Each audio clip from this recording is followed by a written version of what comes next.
While most people think it's impossible to watch YouTube in North Korea, as of 2025, unrestricted global internet is actually accessible right here in this very building.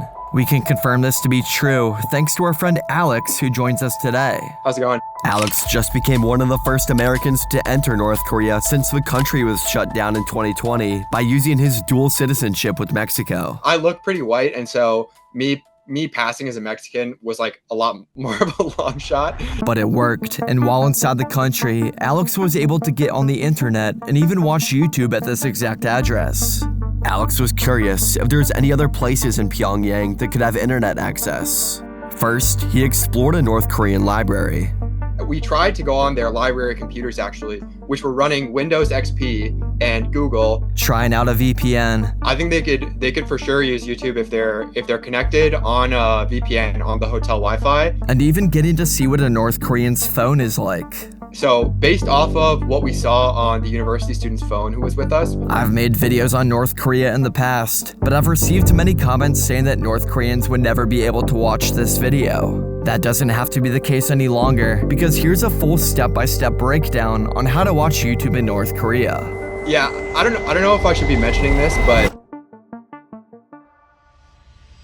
even just entering North Korea has been nearly impossible the past several years. North Korea completely shut down their border in January 2020 and didn't allow any foreigners in their country up until recently.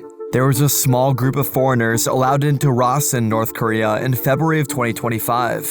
This group was under very tight surveillance and was only in the country for a short period of time before North Korea re-shut down its borders. Then in April of 2025, a new opportunity to visit North Korea's capital arose.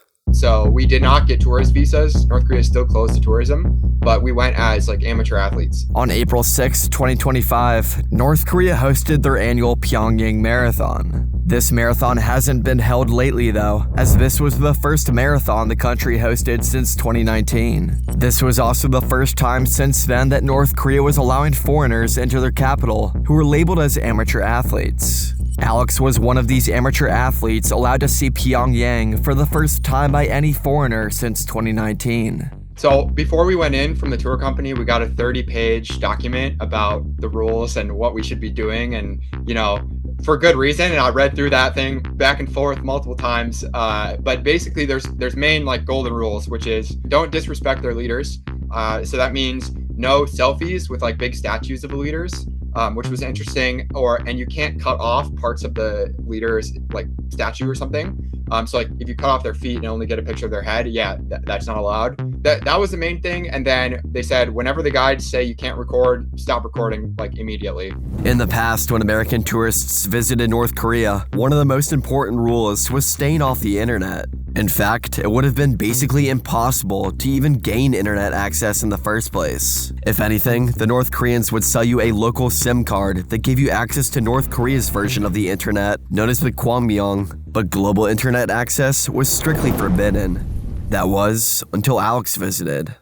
So the tour company had told us that the hotel has Wi-Fi, which everybody was surprised to hear. Like we definitely thought we were going off-grid for 5 days. There's no way we're going to see anything. The hotel that Alex and the other amateur athletes stayed at was the Sosan Hotel in Pyongyang. This hotel is typically used for housing athletes that come to Pyongyang, but hadn't been used in 6 years since the 2019 Pyongyang Marathon. It was here, though, that North Korea established a special Wi-Fi network for the amateur athletes visiting to use. At the hotel, like on the Wi-Fi, I was talking with a lot of the other people, and you had to pay per 10 minutes. It was like $2. It was totally a process for me to get on there though, and like the hotel staff had to double check, and there was a password and extra steps, more than a normal Wi-Fi network. And so I posted on Instagram from there, and I actually showed, like, there was a university student with us for the whole trip, and I showed her some like I showed her ChatGPT and Minecraft videos. Like that was really interesting to see her reaction about those, because she's never seen them before. Even on this hotel Wi-Fi though, Alex wouldn't have been able to access software like Google or Instagram since they are American-based companies. The hotel Wi-Fi only allowed its users to use basic functions on their Wi-Fi, like messaging, calling, using the calculator, and other extremely simple tasks.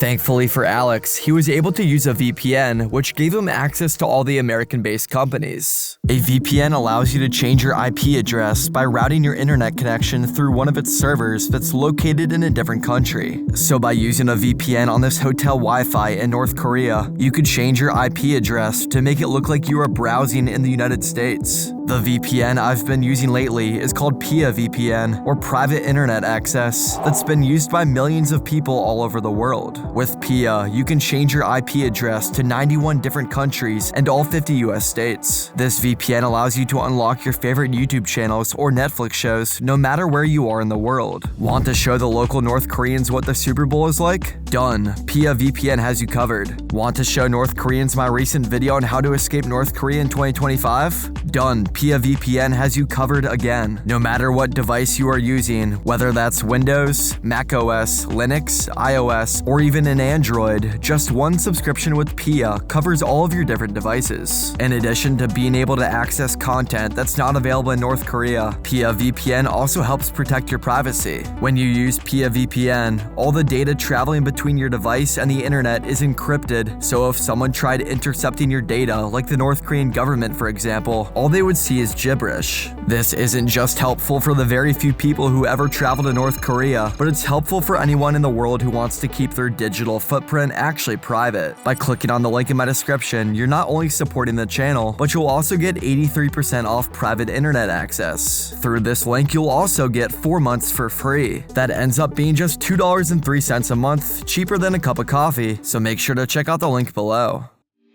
The internet capabilities that Alex and the other foreigners were able to access at this hotel by using a VPN was definitely different from the internet access that everyday North Koreans are used to. Everyday North Koreans have virtually no access to the global internet. Only some government officials and researchers within the country have access to what we know as the global web. Most North Koreans can only use Kwangmyong, which is a restricted intranet system. So based off of what we saw on the university student's phone who was with us, like she went through all of her apps, and I was actually surprised to see that she had some like American movies. So she had Frozen, and we were like, can you have Shrek? And she goes, okay, wait, give me 5 minutes. And so she ran off the bus. We were parked at that time, and she comes back and was like, I went to the movie store and downloaded Shrek. And we were like, oh my God, there's a physical store for movies. That's crazy. She showed us on her phone a lot of different apps, which were quite interesting. One of the most interesting was live games between North Koreans. Like they were playing live for points, and she was playing Tetris against somebody else over data, which I didn't expect them to have like that, everything like that, but they do. Everyone uses their own data, and that's like for sure my guess of what they're using there. North Korea's intranet, the Kwangmyong, is owned and operated by the government there. On the intranet, there's state-owned networks there like Rodong Sinmun, which translates to the Workers' Party newspaper, and then there's also the KCNA, which is the Korean Central News Agency. There's also educational materials featuring digitized textbooks and scientific papers from North Korean universities. Additionally, there's technical resources like basic computer science manuals and even agriculture advice. There's also state-approved encyclopedias where North Koreans can learn about their country's history, but most likely from a very one-sided view. As expected though, the intranet definitely doesn't have YouTube or any other social media app installed for that matter. I asked this, like, can you post anywhere and have more than one person see it at a time? And she said no.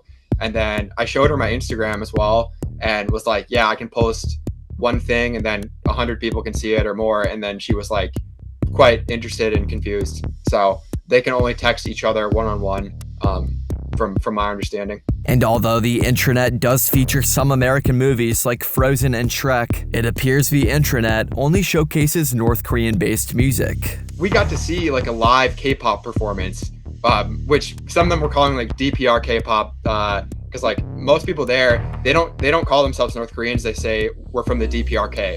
And so if you say you're like North Korean there, they do not like that. That was one of the things we read in our brief, which I accidentally broke, and both of the people looked at me like, what did you just say to me? So a couple of the lunches and dinners that we were at were like kind of buffet style. It was definitely in the nicest restaurants in Pyongyang, and they took us, like, one was on a boat, and so they had a live K-pop performance that was like kind of a surprise come out with this band, and I have some footage from it, but it was kind of eerie, I'm not gonna lie, because K-pop is like fun and smiley and like really loud, and all 5 people performing had, they were smiling, but you could tell they weren't really smiling like they were enjoying it. The K-pop songs actually were all like patriotic, and so they came out like their opening line was like, I think it was like "All Hail Kim Jong-un" or something about Kim Jong-un. That was quite an interesting performance to watch. If North Koreans want to explore outside of the DPR K-pop, though, then that wouldn't be possible through North Korea's intranet. You would need to access the global internet, like what Alex had access to by using a VPN in the Seosan hotel. But this hotel wasn't actually the only place that Alex noticed he saw a Wi-Fi network during his time in Pyongyang. The hotel that we were at had Wi-Fi. The only other Wi-Fi that I saw the whole time there was there was another hotel downtown that actually had Wi-Fi that worked. And then the third one was in the library. Alex and the other amateur athletes on this trip were able to go inside the Grand People's Study House, which is an iconic library in downtown Pyongyang. Inside this library, there's a Kim Il-sung study room, a Kim Jong-il study room, lecture halls, language labs where North Koreans can learn other languages, and also a computer room. We tried to go on their library computers actually, which were running Windows XP and Google, and we played like the little the dinosaur game when there's no signal for Google. Even there it was funny, but we were shocked to see that Google like was on their computers, but it was clearly limited, like you could only do library searches and stuff. I didn't actually get connected to the library's network. I tried, and the librarians were like, what the heck are you doing? Like, stop. So they didn't tell me to stop, but they were confused, and the guide said I couldn't. Inside this library, though, Alex and the other amateur athletes saw many different North Koreans studying and learning. That got them wondering, though, what learning materials are accessible through North Korea's intranet. I asked this university student that was with us, like, have you heard of AI? And she's like a graduate student, so I was like, most graduate students around the world would all know what ChatGPT is or Claude or something else. And she was very confused. And I showed her the voice mode on ChatGPT when I got signal, and she was there with us. And honestly, I had kind of a weird moment for myself because I was showing her this thing, and she was kind of underwhelmed. And I was like trying so hard to be like, this is so cool. Like, listen. And she was just like, okay, like, yeah, that's cool. And I kind of caught myself in a moment, like almost not like force my culture, but like I wanted her to like it and think it's cool. Except she had not really that much interest to like see it, or it was kind of a strange moment for me. AI tools like ChatGPT, Google Translate, or image generators require internet connectivity. These tools pull from billions of different sources all across the global web, and without having access to these global sources, these tools become essentially useless. The North Korean government knows that if their people had access to AI, they could find information without any limits. AI is likely only used by the North Korean military and its top military leaders to avoid showing their citizens what life is like outside of North Korea. It seems that the North Koreans inside Pyongyang do know that there is life outside of their own country, though. There was interest at least from the student that I was talking to and like the other guides to see other parts of the world. And I asked, which country would you go to if you could pick one? And she said Singapore. The North Korean government may not be bashing other countries like Singapore, but they definitely seem to teach their citizens at a young age to hate the United States and South Korea. I was quite scared to go there as an American and what they would think about me as a person just because I'm American, and even if they don't know who I am. One of the most interesting things was their war museum for the US, and there was a lot of stuff about US aggression and how we were extreme enemies doing really messed up stuff, which is a lot of times around the world true that the US has done some crazy shit. But there a lot of it was like lies, honestly. So that was a very interesting thing to see.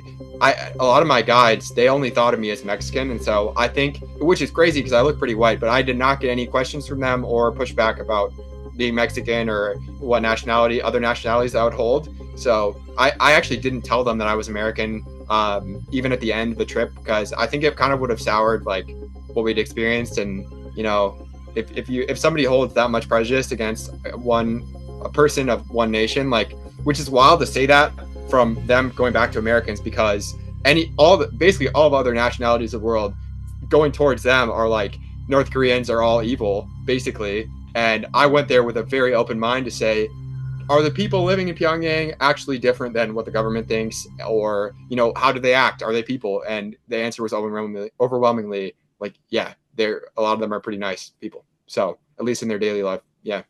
Even with the extremely limited access to the internet the North Koreans have, they still know just enough to form some pretty hilarious stereotypes about Americans. When we were walking to that bookstore in downtown, kids were the best way to like see what, interact with people, because they didn't hold anything back. Like they would just shout what they were thinking. And so one kid ran up to me and screamed like, "Do you like hot dogs?" And I was like, what? I'm a white guy. I guess that means I like hot dogs. So it was pretty funny. Like the kids were a good way to see like what they were actually thinking about foreigners walking around. I mean, we got a lot of stares like, "What are you doing here?"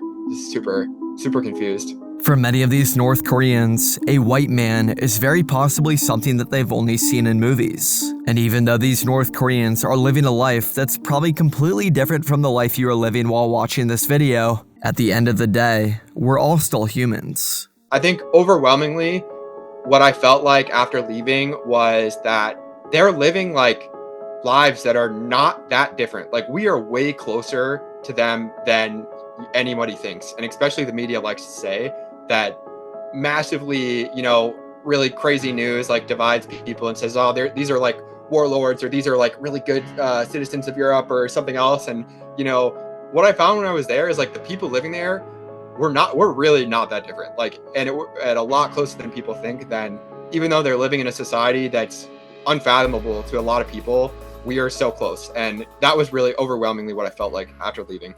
One important note to point out is that the North Koreans in this video that Alex was able to see living their daily lives are only the ones that live in Pyongyang. The North Koreans living outside of Pyongyang likely don't get to experience many of the same luxuries that the people living inside Pyongyang have, and it would be unfair to generalize the population of the whole country just based on what Alex saw in the capital city. As for what the lives look like of the North Koreans living outside of Pyongyang, we can only hope that North Korea continues to ease travel restrictions so that Alex and other world travelers can one day get an inside look. If you want to see more footage and stories of Alex's adventure in North Korea, I encourage you to check him out on Instagram and TikTok at AlexByAir. And thank you, Alex, for taking the time to answer my many questions about life inside North Korea. One of the only other ways we get to learn about what life is like in North Korea is through North Korean defectors. In simple terms, these are the North Koreans who managed to successfully escape the country. Every year, only a couple hundred North Koreans manage to escape into different countries. These escapes are some of the most insane stories you will ever hear, and you can find out how North Koreans can escape the country today in 2025 in this video right here.